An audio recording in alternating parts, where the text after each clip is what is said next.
Olá, sejam bem-vindos. Eu me chamo Tatiana Amaral e este é o Em Construção, o seu podcast sobre temáticas do curso de Engenharia Civil, um projeto da Escola de Engenharia Civil e Ambiental da Universidade Federal de Goiás. Este é o episódio de número 47, até gaguejei aqui para falar, né? Tantos episódios aí já se passaram, do Em Construção, no qual nós iremos falar sobre um tema bastante interessante, gêmeos digitais. E sobre esse assunto, que para mim também é um mistério, né? Vamos tentar desvendar um pouco mais sobre esse universo dos gêmeos digitais. Essencialmente, um gêmeo digital é uma réplica virtual de um objeto físico, sistema ou um processo, criado por meio de dados e tecnologias avançadas. Ele não é apenas um modelo 3D estático, nós pensamos muito que seria isso, mas um conjunto dinâmico de informações que evoluem em tempo real, à medida que o objeto físico é modificado. No contexto da construção civil, um gêmeo digital permite a criação de uma representação virtual de um edifício ou infraestrutura, englobando todas as suas características físicas e funcionais. Os gêmeos digitais são formados por três componentes principais: a entidade física real no espaço real, a entidade digital no espaço virtual e o fluxo de dados que conecta as duas entidades.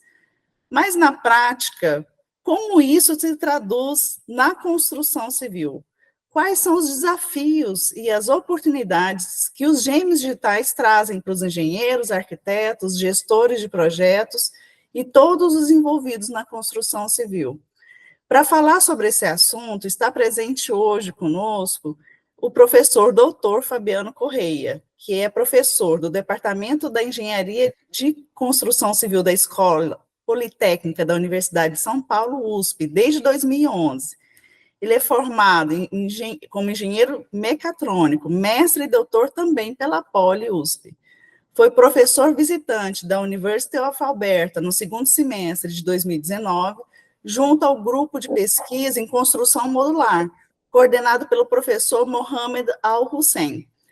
A pesquisa a interface da construção com as tecnologias hoje associadas à transformação digital, no sentido de alavancar sustentabilidade, produtividade e segurança do trabalho nas fases de planejamento, construção e operação do ambiente construído. Desenvolve sistemas computacionais para fomentar o emprego de pré-fabricação, industrialização, automação e robótica. Bem, Fabiano, depois dessa longa apresentação, eu quero que você conte um pouco mais sobre a sua formação, experiência profissional e outros aspectos que você considera importante nesse momento para os nossos ouvintes. Bom, Tatiana, uma boa tarde para você. É um prazer estar aqui no podcast Em Construção. Começar falando um pouquinho, então, né, depois dessa longa introdução, mas eu acho que é importante, né, que os nossos ouvintes entendam da onde eu vim, para que eles entendam também a minha visão sobre esse tema interessante que são os gêmeos digitais. Então, essa formação de engenheiro mecatrônico, né, que é uma engenharia que combina a mecânica, engenharia mecânica, com a parte eletrônica ou computacional, né? Então, qualquer produto hoje em dia que combina a parte computação com mecânica ou a parte elétrica da expertise desse tipo de engenheiro, né? E eu fiz, então, grande parte da minha carreira de pesquisador nessa área, né, graduação, mestrado e doutorado. E aí, quando eu virei professor, eu vim para o Departamento de Engenharia de Construção Civil, que foi uma transformação muito grande. E desde então, eu comecei as pesquisas iniciais aqui no departamento falando de BIM, né, da modelagem da informação da construção, mas nesses 10 anos eu fui cada vez mais deixando o BIM como um elemento acessório e me dedicando mais a um grande número de tecnologias que a indústria da manufatura usa bastante, que é associado à transformação digital hoje em dia, né? e que cada vez é mais relevante no contexto do nosso setor da construção. Então, em 2017, eu tive um projeto financiado pela FAPESP e que, com a parceria da Tec Verde, nós fizemos alguns experimentos iniciais de usar alguns tipos de sensores, tanto na planta de produção de casas pré-fabricadas, né, quanto durante a montagem no canteiro de obra dessas mesmas casas, a gente podia obter algumas informações em tempo real do que estava acontecendo no canteiro de obra, no sentido até de futuramente ter um sistema que pudesse representar isso melhor, que nos permitisse, no caso da Tec Verde, como quando eles montam empreendimentos, né, eles talvez há uma ordem de montagem que seja mais eficiente, mas eles não querem, assim, você decidir isso sem uma ferramenta adequada pode ser muito trabalhoso, então eles decidem não fazer, e a nossa ideia, o nosso projeto era tentar desenvolver uma ferramenta desse tipo, né?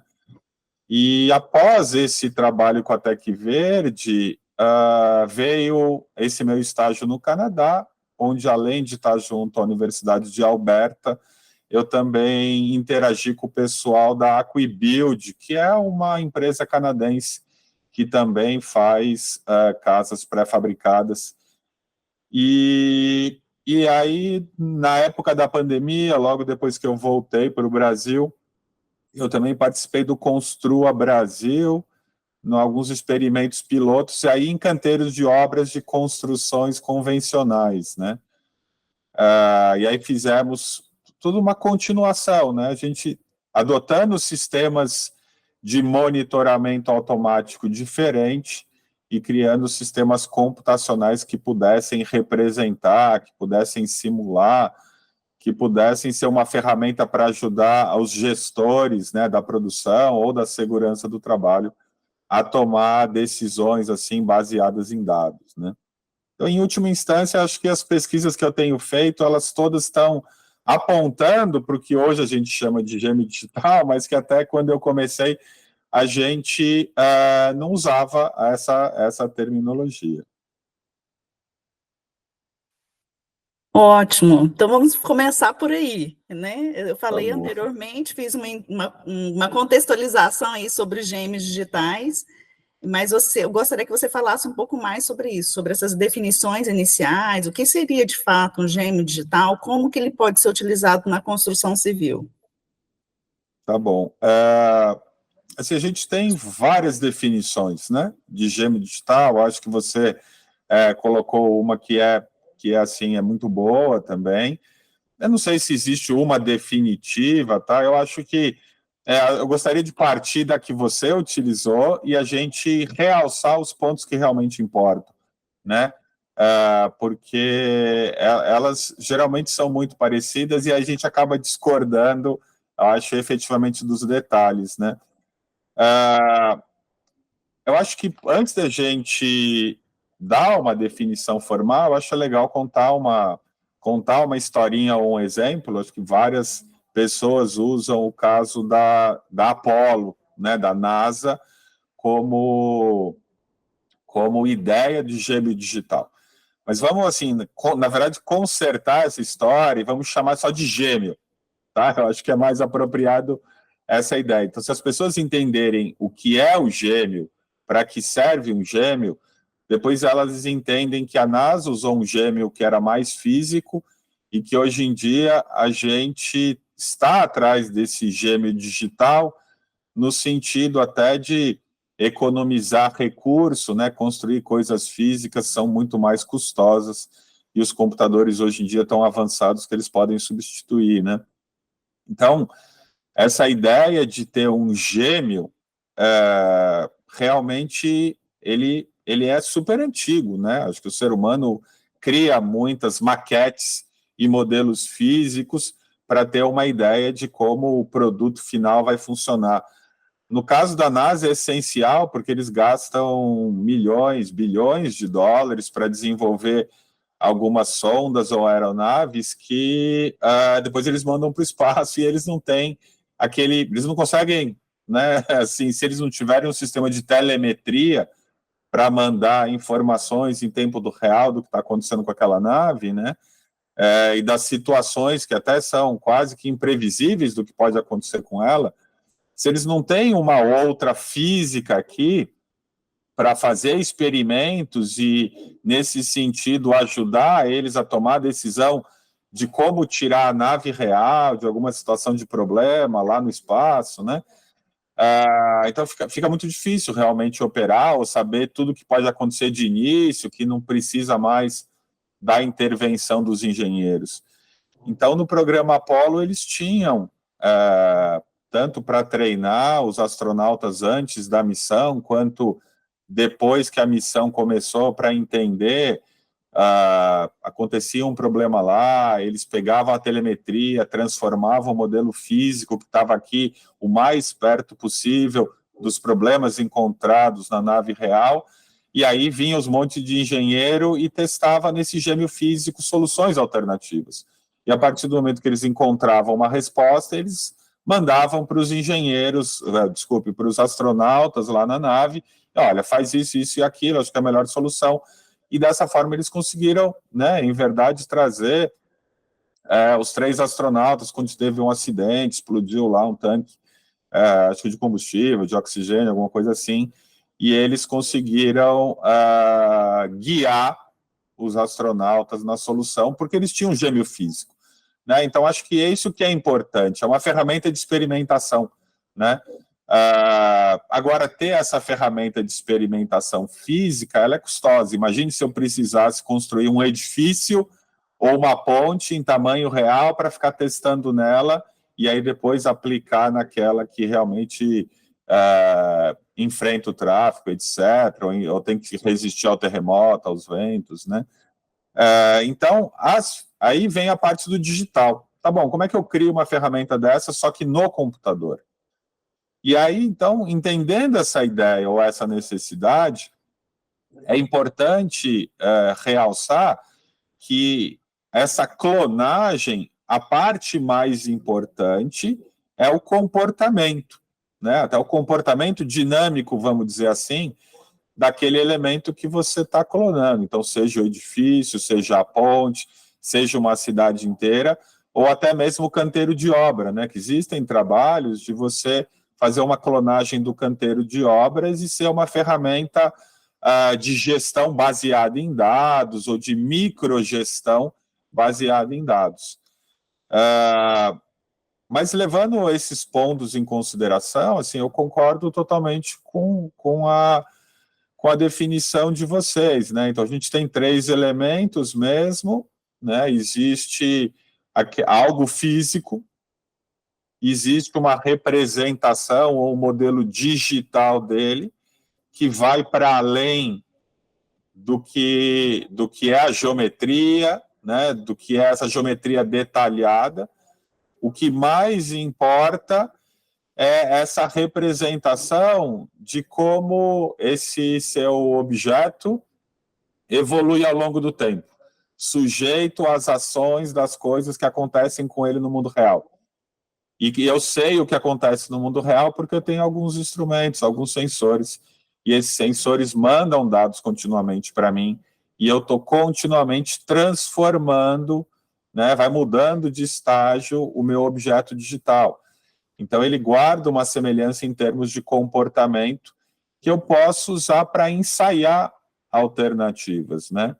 E eu posso melhor visualizar, melhor organizar minha informação, mas aí depende realmente dos modelos que eu tenho à minha disposição. E eu acho que essa é a grande diferencial, os modelos que permitem a gente fazer o nosso gêmeo evoluir de estágios. E para isso a gente tem um conjunto enorme de tecnologias novas que estão permitindo a gente se aproximar desse conceito, Tatiana.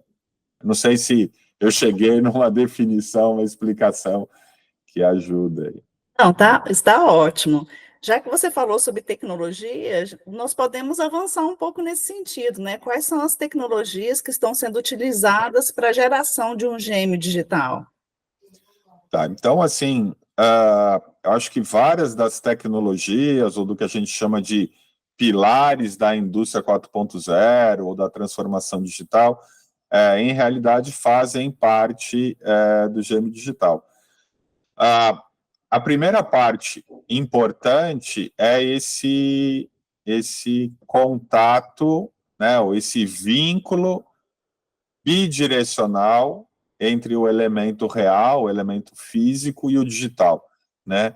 Então, isso se dá por meio de sensores, né? Assim, falando em nível mais básico, mas em termos de tecnologia, hoje em dia a gente fala de internet das coisas, né?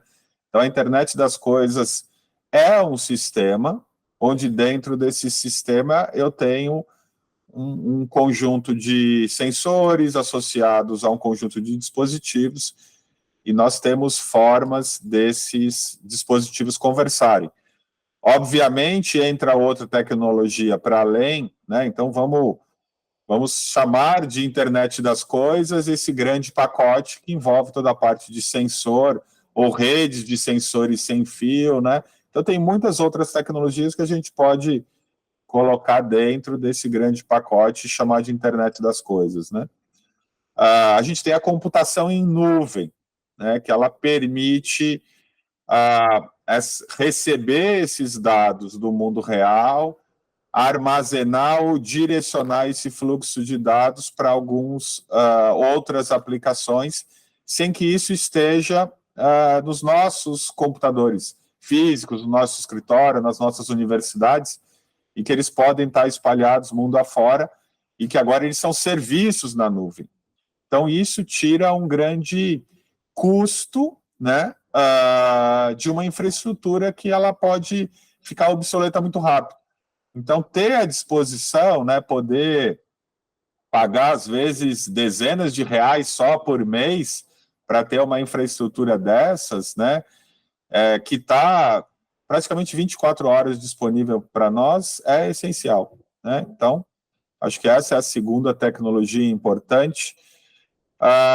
E aí a gente tem a parte da simulação, como também, né, se a gente puder chamar de simulação, essa outra tecnologia que, a meu ver, é o coração, ou a mente do gêmeo digital.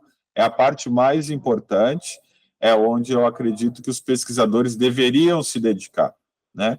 É a parte que ainda tem muitos desafios né, e essencialmente é na simulação que a gente vai entender o verdadeiro potencial de inovação dos gêmeos digitais para diversas aplicações, né? E aí, nessa simulação, eu acho que para a gente fechar com uma quarta tecnologia, a gente tem se a gente pode falar de inteligência artificial ou o próprio aprendizado de máquina, né? Que estaria debaixo da inteligência artificial. Por quê? Porque talvez a gente esteja num estágio onde nós mesmos tenhamos dificuldades de fazer um modelo do comportamento e que a gente precisa que esse comportamento emerja dos dados que a gente obtém, né? Então, e para isso, esses algoritmos de aprendizado de máquina, eles têm trazido bastante avanço, né? Quando a gente tem uma dificuldade de até melhorar o nível da nossa compreensão, das nossas equações, né? A gente coloca os dados para suplementar muitas não linearidades e coisas assim, eles podem estar lá representados com um modelo um pouco mais avançados de redes neurais profundas ou algum outro algoritmo de machine learning. Então, eu diria assim que essas quatro tecnologias, né, internet das coisas, relacionada a essa comunicação bidirecional, a parte mais de fluxo de dado entre todos os atores, que é a computação em nuvem, a simulação, que é o grande coração, né, e ele deve existir para cada utilidade ou aplicação mesmo, né? Dificilmente um gêmeo digital vai permitir que você faça qualquer coisa ou qualquer pergunta. Eles devem ter um propósito, cada um ser construído por um propósito muito específico, e aí a simulação ela é sempre muito específica. E aí até para melhorar a simulação, para tratar de modelos mais complexos, que podem trazer maior valor para essa aplicação, eu diria que a quarta e última tecnologia seria essa parte de inteligência artificial. Ótimo. E agora eu fiquei, assim, bastante preocupada. Eu falei assim, bem, você vem com uma série de tecnologias, inclusive você vem de outra engenharia, né? Eu estou Sim. me defendendo aqui do lado da civil, Fabiano. Eu fiquei pensando quais são as profissões, ou até acho que seria o termo melhor, capacitações, né, que são necessárias dentro desse universo da engenharia civil, aqui que nós estamos aqui, né, eu pelo meu lado, para gerenciar essa quantidade de informações. O que seria necessário? Talvez essa seja uma das, vamos dizer assim, maiores dificuldades, né, para que a gente tenha um rápido avanço ou uma rápida utilização, né, de sistemas como esse, ou do desenvolvimento de sistemas como esse. Então, acho que mundo afora, realmente, dada a formação do engenheiro civil ou do arquiteto, né, eu acho que existe essa grande barreira, né, a parte, vamos falar do BIM, né, que até é um elemento, né, eu não mencionei ele no Gêmeo Digital, algumas pessoas podem até achar, assim, curiosíssimo, né, mas é até proposital, porque, assim, em verdade, essa geometria, ela, obviamente, é importante para a maior parte das aplicações, né, mas quando a gente fala que ele precisa de uma simulação e de um modelo de comportamento, acho que isso substitui, né, o BIM está lá envolvido, parte da informação dele entra nesse lance da simulação. Mas vejamos, né, a gente está enfrentando já essa necessidade ou essa mudança nos currículos para que o engenheiro civil entenda essa parte toda do processo que é auxiliado por computador. Então, cada vez mais, né? Já é uma grande transformação. Agora, tudo isso que realmente eu estou colocando aqui exponencialmente é uma outra transformação, né? Que eu acho assim, difícil realmente da gente implementar, e eu nem tenho certeza se a gente precisa partir para isso, né, Tatiana? Eu acho que o que é importante, né, e talvez a gente devesse criar algum tipo de curso de especialização e não alterar uma eventual graduação em engenharia civil, porque é uma forma de pensar diferente. Acho que algumas formações em engenharia, como a engenharia mecatrônica, engenharia elétrica, engenharia da computação, eles preparam o aluno melhor para um grande conjunto de abstrações, né, que permitem automações, que entendam esses componentes, dispositivos, sensores, processamento de sinais, um monte de coisa, né? Agora, o que a gente precisa definitivamente são times multidisciplinares, mas do engenheiro civil, a gente precisa que ele compreenda, né, as limitações da tecnologia, para que ele não espere coisas demais, para que ele não entenda, né, que aquilo esteja no nível que é quase mágico, né, porque ele está totalmente alheio ao que aquilo faz, que é até o que acontece hoje em dia, vamos falar de inteligência artificial, né? Então, muitas pessoas, por não entender como ela funciona por baixo do pano, elas esperam muita coisa. Com o BIM também se espera muita coisa, né? Sem saber assim. Então, acho que é análogo.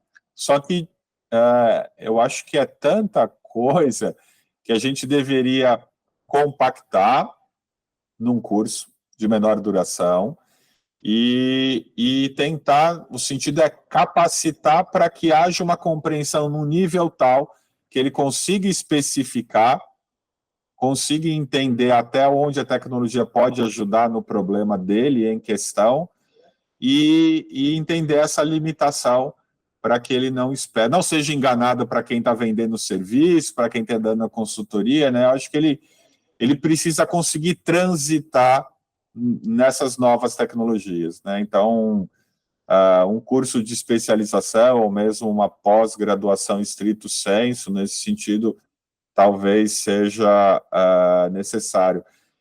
Mas aí é um conjunto de coisas, né? Eu me sinto privilegiado, porque eu acho que o curso de engenharia mecatrônica, ele toca em todos esses pontos, né?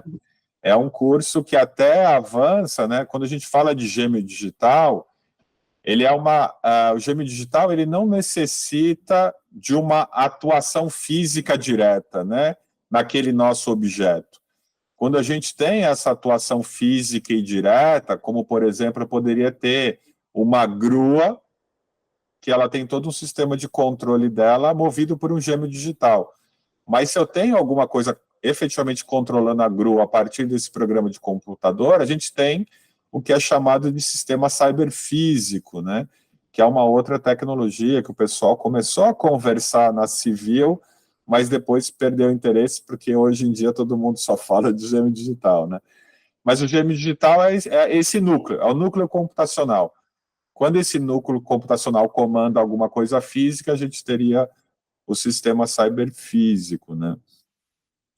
Mas então eu acho assim, é realmente um conjunto grande né, como se desse um pequeno curso de engenharia mecatrônica para os engenheiros civis. É complexo. É complexo, acho que é complexo. Eu tenho tentado fazer, né? A gente tem um curso, eu dou uma disciplina só, onde a gente tenta abordar um pouco dessas questões, e eu vou sentindo a resposta dos alunos, e cada ano o curso vai se transformando, né? Mas é interessante, a gente vê que o perfil aos poucos vai mudando. Nós temos engenheiros civis que têm se interessado por programação, por modelos digitais, assim, e eles tentam ir um pouco mais a fundo. Mas realmente, acho que essa é uma grande dificuldade, viu, Tatiana? As universidades, os professores deviam se juntar e pensar a respeito do que fazer em curto prazo para tentar mudar essa situação um pouquinho. E você comentou um pouco, mas eu acho que seria interessante voltar, né? Você falou assim, será que realmente é necessário? Porque às vezes o projeto não tem necessidade disso, né? Quais são os investimentos no Brasil que você tem, assim, junto às tuas pesquisas, as tuas consultorias, para aplicações em obras civis, ou outras aplicações de gêmeos digitais no Brasil? O que você tem visto? Olha, eu tenho visto, em verdade, muito pouco, né, assim, de efetivamente gêmeo digital, né, então eu acho assim, a terminologia é bastante usada, quase que qualquer iniciativa, assim, mais, vamos dizer, entre aspas, avançada, as pessoas rotulam de gêmeo digital, muitas vezes para atrair atenção na mídia, né, para conseguir um certo investimento, mas que, em verdade, ele... sim, a meu ver, não deveria ser classificado como tal. Mas se tem uma aplicação ou subsetor dentro da construção que talvez esteja próximo disso, é a parte de gestão da edificação, né? Aqueles sistemas antigos para edifícios comerciais, né? O que a gente chama de BMS, ou Building Management Systems, né? Então, eles têm todo um sistema antigo até, e rígido, de automação, seja de elevadores, dos sistemas de ar-condicionado, né, de água, eletricidade. Então, tem um programa de computador, tem vários sensores, e tem um profissional que fica operando esse sistema. Mas, basicamente, o que eles fazem é manter isso funcionando. Deu problema, aparece um alerta, a pessoa toma uma ação. Então, eu conversei com a Brooksfield alguns anos atrás e estava orientando até um trabalho de formatura de uns alunos aqui da universidade, e aí o pessoal da Brooksfield, eles estavam contratando uma consultoria para transformar esse sistema com a tecnologia de internet das coisas. né? Então, ao adotar, ao começar esse processo de transformação, eu entendo que eles estão indo na direção de criar um gêmeo digital do edifício, ou desses sistemas do edifício, né? Porque aí eles permitiriam, por exemplo, conectar o sistema de catraca, de acesso das pessoas, de quantidade de pessoas em cada sala, e aí eles poderiam tentar uma otimização dos sistemas dele, ao invés de ter uma planilha que fala, olha, às 6 da manhã você liga o ar-condicionado e às 7 da noite vocês desligam, né? Que é basicamente a única coisa que se faz, né?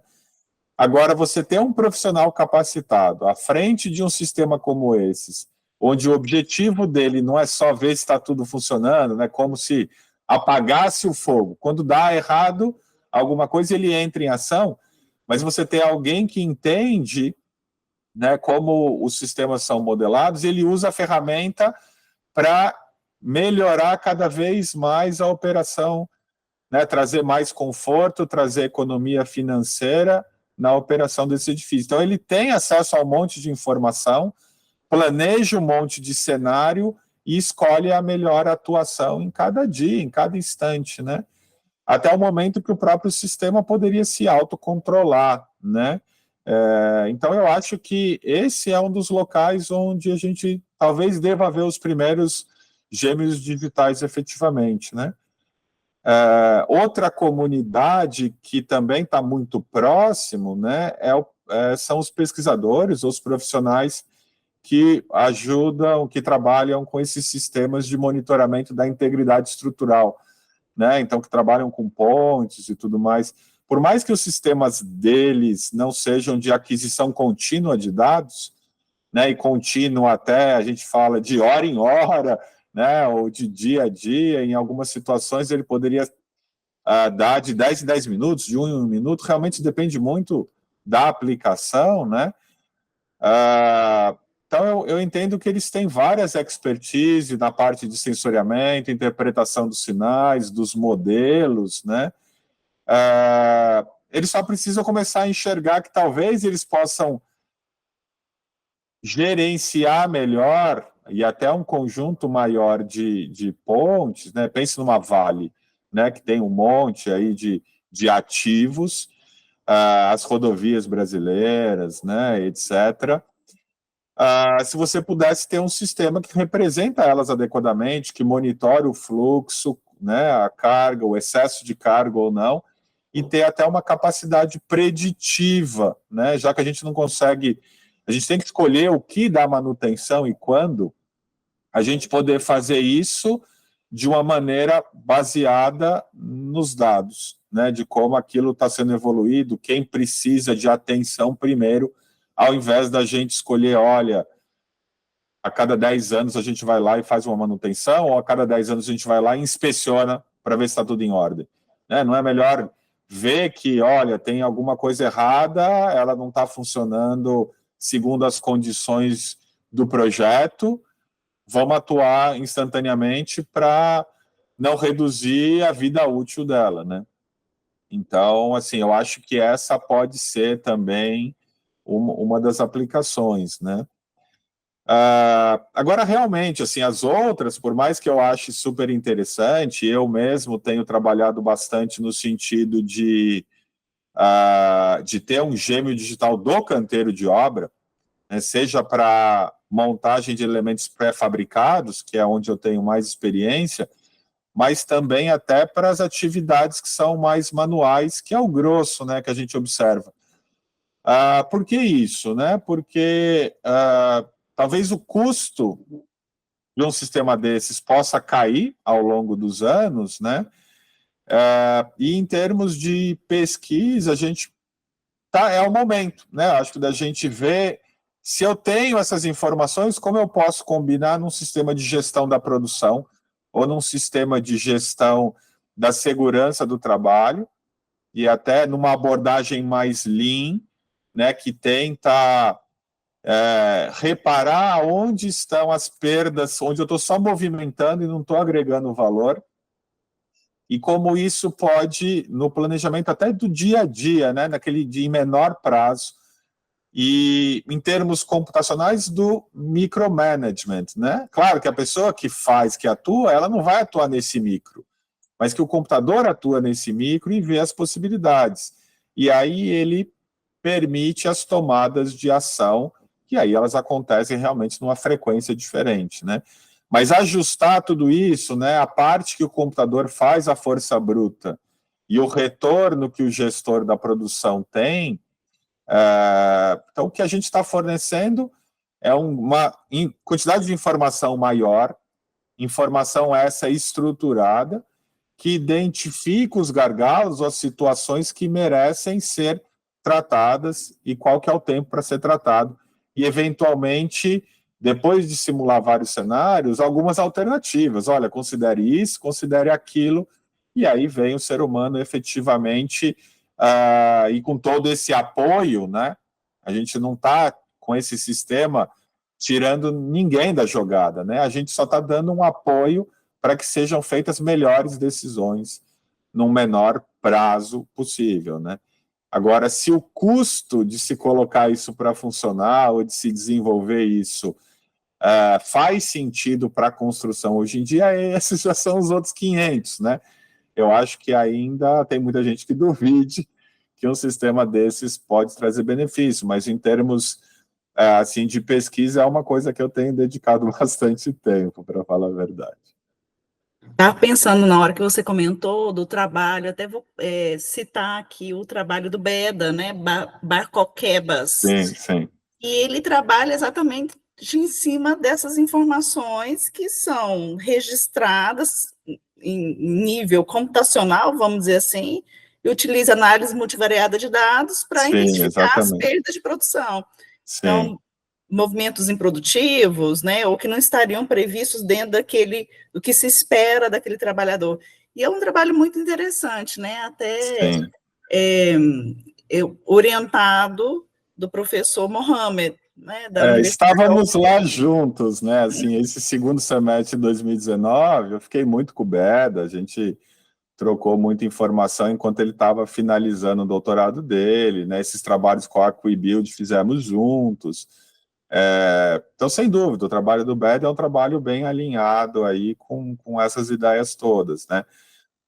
Uma coisa, claro, é a gente olhar a produção na planta, né, na fábrica, onde guarda uma semelhança muito maior, não só de tecnologias, mas casos de sucesso com a indústria da manufatura, que realmente eles têm plantas de produção, porque elas são muito, assim, imagine, tem esteiras, eu tenho robôs automáticos que transportam de um lugar para o outro, e antigamente eles paravam a produção para colocar um robô novo, e aí estudavam qual que é o melhor layout, ou como devem ser as atividades. Hoje em dia eles não fazem isso, eles fazem tudo no computador.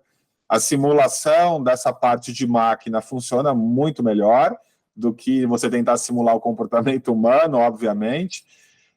Então, quando a gente realmente trabalha numa planta de produção, e aí de casas pré-fabricadas, a gente pode aproveitar a experiência 100% do pessoal da manufatura.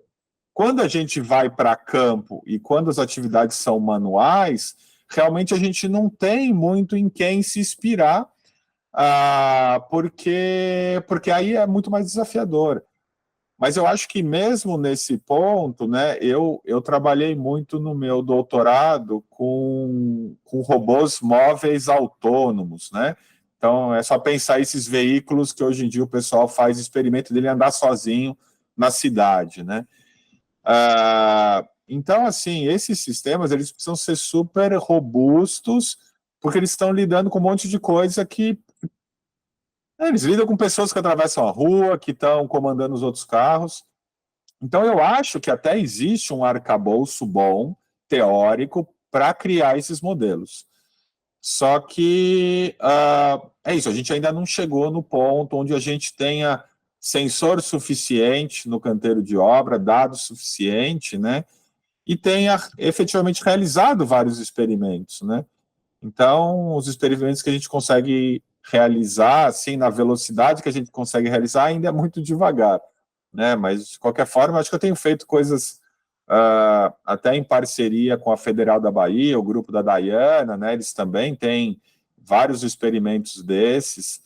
Então, eu acho que, assim, na medida do possível, a gente tem feito isso, tem ganhado um know-how. Talvez em algum momento a gente realmente agregue valor com essas soluções. Acho que, por enquanto, a gente está ainda muito na experimentação e ainda distante desse gêmeo digital.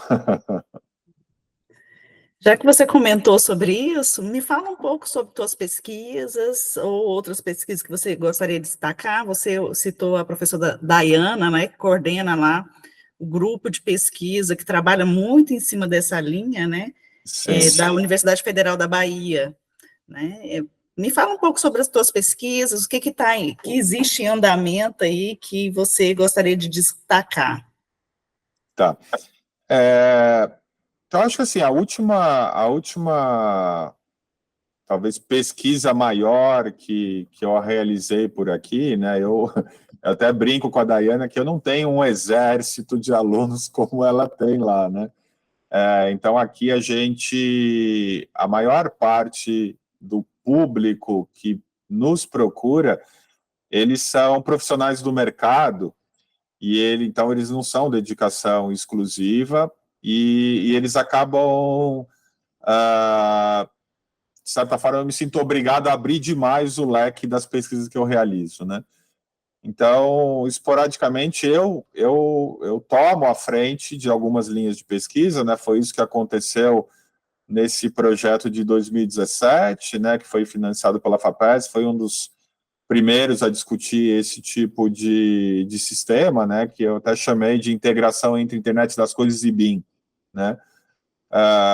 E aí essa ideia foi evoluindo até esse último projeto, onde o que a gente fez? A gente colocou um computadorzinho nas esquadrias que fechavam um edifício de laboratório, né, laboratório médico. Então, toda a instalação dos caixilhos, eles tinham um rastreadorzinho, como se fosse não só um GPS, mas igual ao nosso celular, que sabe para onde ele está movimentando, girando de um lado para o outro. E aí, realmente, a gente, à distância, eu tinha talvez umas 10 variáveis diferentes que eu lia de cada um desses dispositivos, né? E aí, vendo o sinal deles, a gente fazia uma composição com o processo do jeito que ele deveria acontecer, dos operários retirarem essa esquadria que estava deitada, né, localizada lá no pavimento, já uma em cima da outra. Aí você via os sinais mostrando que está sendo içado. Olha, eles estão se locomovendo ao longo do pavimento. Olha, eles colocaram em pé. Olha, eles estão colocando na fachada, né? Então, a gente conseguiu, por meio desses sinais, caracterizar as diversas etapas, né? E aí você pode quantificar o tempo de todas essas ações e aí poder começar, em cima dessa grande quantidade de dados categorizada, fazer uma gestão baseada em Lean, né? Mas, infelizmente, a gente fez todos esses sistemas muito à parte da gestão real da obra, né? Eu até entendo que a gente tinha dificuldade de ir para o canteiro porque a gente acabava atrapalhando, né? Em algumas instâncias a gente atrapalhava lá observando e tendo que pedir acesso para estar lá e participar. Isso foi até durante a pandemia. Mas acho que foi esse grande projeto, o último que a gente fez mais aqui. E aí, depois de tudo isso, que eu comecei essa cooperação. Então, eu tenho mais ajudado o grupo da Dayana, né? Então, tenho até orientado a Caroline Araújo, que é uma doutoranda dela, e o objetivo do doutorado dela é criar o gêmeo digital do canteiro de obra, e a gente está tentando simular os processos com as pessoas, né, o modelo baseado em agentes. Então, é tudo parte de um projeto universal do CNPq, coordenado pela professora Dayana, né? Então, acho que esse é um das grandes iniciativas, fora esporadicamente você faz uma ou outra atuação, né? Eu acho até, dado o meu perfil e o meu conhecimento, eu tenho tido uma dificuldade de encontrar alunos dentro da Civil que consigam fazer as pesquisas que eu realmente quero fazer, né? E eu tenho evitado ir lá na mecatrônica, por exemplo, pegar os alunos deles.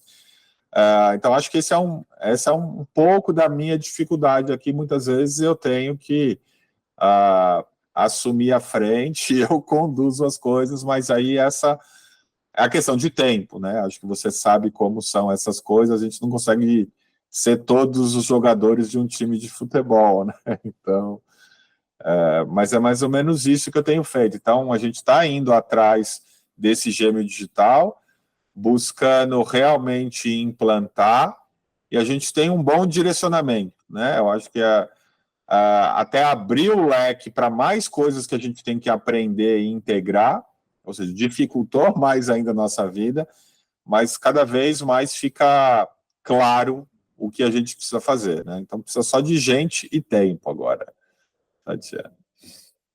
Bom demais. Fabiano, eu poderia passar a tarde inteira aqui, tô colocando um marco temporal aí na gravação, mas poderia passar muito mais tempo conversando aí com você sobre esse assunto, que é um assunto que me interessa, né, que contribui muito para a minha área de atuação desse universo do Lean, né, da gestão da produção. Mas queria te agradecer nesse momento, a tua participação nesse episódio, e abrir espaço para você dar uma mensagem final aos nossos ouvintes. Tá bom, Tatiana.